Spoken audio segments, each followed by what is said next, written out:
Are you being realistic about your views for recession and asset allocation, or are you focusing on what's helped and done well for at least the last almost 15 years, with the Fed being there to save you everything every time something went down? And that is, I think, the key question that investors need to ask themselves. And I hear it so much. Everybody keeps telling me, "Oh, you got to buy equities because the Fed is going to cut rates as soon as the market goes down." The Fed put is still there. That's what I like to point out in that piece you pointed out. Is I think the Fed put's gone, and let's give it a test. We haven't had a test. Senior strategist Mike McGlone from Bloomberg Intelligence took to Twitter to share insights from the Crypto Outlook report. He argues that despite the launch of several Bitcoin ETFs, including BlackRock's Spot Bitcoin ETF, Bitcoin will still face challenges such as the first U.S. recession, a potential equity bear market, and hawkish central banks. The near-term outlook for Bitcoin remains positive, but its key pivot point has hovered around $30,000 since 2021, amidst the largest money supply surge in history. McGlone points out several obstacles that could hinder Bitcoin's price from reaching $40,000. In response to the recent rally inspired by Bitcoin ETFs, McGlone believes that physical Bitcoin ETFs in the U.S. are inevitable, but their launch may not occur in 2023. He mentions that Bloomberg Economics expects the U.S. to lean towards recession in the coming months. Moreover, he identifies the U.S. Federal Reserve's interest rate hikes, weak U.S. dollar liquidity, and the Nasdaq 100 stock index reaching its peak as major obstacles for the upcoming Bitcoin rally. McGlone also expresses uncertainty about a potential gold price rally in the future. Although both gold and Bitcoin have been considered possible haven assets due to inflationary pressures and the ongoing banking crisis, McGlone's latest sentiment aligns with his previous analysis, suggesting that in a recession, especially if accompanied by a stock market downturn, gold would likely outperform Bitcoin. He invites viewers to watch the video where he shares his outlook on the future of Bitcoin and gold in relation to the impending recession. So what I'm concerned about with Bitcoin is this is since the BlackRock announced their application for an ETF, Bitcoin's dropped from 25,000 to almost 28,000. That makes sense. About 10%. But that's still hopium. We have to hope to get that ETF. It's probably going to happen now because it's BlackRock. We're all in there, and everybody's thinking that.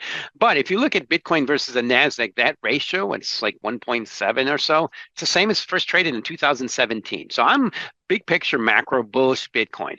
But I think the problem is if I'm right about risk assets declining in a normal recession, cryptos are the riskiest assets. Bitcoin's the least risky. I think they still have a lot of downside risk based on my view of a serious U.S. recession. At some point, Bitcoin's going to come out of that and trade more like gold and long bonds. Is this the time? Maybe, but it's got to show me more divergent strength. Like today's one day, Nasdaq's down 0.2 and Bitcoin's up 4. That's one day. But overall, you look at Q2, Bitcoin's had a horrible quarter, and Nasdaq's been up. And why? Okay, so we've had we've had the SEC crackdown. Yes, that makes sense, but that shouldn't really hurt Bitcoin. It should really hurt the other cryptos, the other 25,000 that are just fully, way overhyped and speculated. It's just too much, seriously, speculation. I remember I used to see a lot of the trading pits. This makes those like that hype look like sissy stuff. So that to me is we need to get through that period. But right now there is not that ETF that people are bidding Bitcoin on, and it's the overwhelming macro that I'm concerned about. That if I'm right about markets just doing what they normally do in deflationary recessions, as indicated by the yield curve and commodities, and the Fed's still tightening, Bitcoin's still going to have some major pressure factor. Gold versus the S&P back over 100 years has been as high as, S&P divided by the gold is basically, the mean is about 1.2. The high's been about 1.3, and it's around the low right now. S&P is like double the price of per ounce of gold. So here's one scenario for the recession I'm looking for. Gold pops to 3,000, S&P drops to 3,000. That's a 1-to-1 ratio. And if you go back 100 years, that ain't much. Needs to be pointed out, you don't earn interest in the gold, you don't have dividends in the S&P 500, you do that. I'm just pointing out the fact of the ratio of the two assets. The most significant measure of risk assets on the planet is the S&P 500. And it's maybe double the price of gold right now. As we head towards a recession, I think they're going to head towards one, which is not profound. 1-to-1 parallel ratio per ounce of gold, because that's almost always what's happened in recessions, and we haven't even got started, and the Fed's still tightening, which basically implies this is probably going to be one of the worst recessions in our lifetimes. Yeah, I think it's going to be. Right now, I look at it. My opening up my potential crystal ball, I think it's more likely gold goes to 3,000, S&P 500 goes to 3,000. Now, that's going to see a lot of iterations, and that's the risks of making predictions. But this is what I see right now, and particularly because there's virtually no one who is bearish the stock market. I mean, they have been like the strategists, and that to me is where you should get good bear markets, is when you have a fundamental underpinnings for a very bad period for equities. If you just follow the rules of liquidity and recessions, of course, most strategists are smarter than I am. We'll find that out. They were a lot smarter than I was in crude oil until it peaked at 120 and it dropped to 70. I just was a little bit wrong and early, or both. And took a while. So here's a question I like to ask our readers. So how did all these, the top strategists on the planet get crude oil so long and commodities so wrong? How did they do that? What does that mean? It means they missed the demand pull, lack of macro demand pull for commodities. Now we're seeing this expectation that we're going to not have a recession, yet I think they're missing the same thing: the lack of demand pull and the overdue period for a decent stock market, bear market. We haven't had one since the bottom in 2009.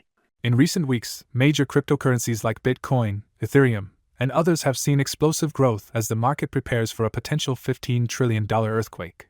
The price of Bitcoin has almost doubled this year, leading to fears that the window for investment may be closing as traders abandon smaller cryptocurrencies in favor of Bitcoin and Ethereum.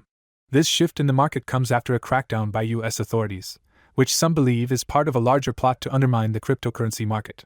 Amidst this market frenzy, the world's largest asset manager and surprise Wall Street entrant into the crypto space, along with a shift in attitude from the International Monetary Fund, has sparked further interest. The IMF has softened its previous stance toward cryptocurrencies, acknowledging that outright bans may not be effective in the long run. While some countries have chosen to ban crypto assets, the IMF suggests that this approach may not yield the desired results over time, as risks associated with cryptocurrencies need to be addressed through coordinated efforts.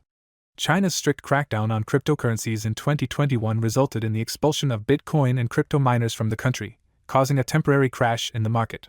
However, crypto companies have since established themselves in the US and around the world.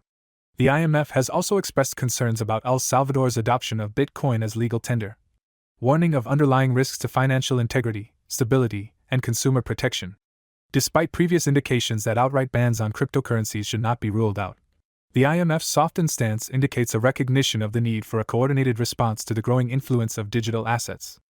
For more Daily Dose Crypto news, check out these 2 awesome videos on your screen. Click now and we will see you on the next video.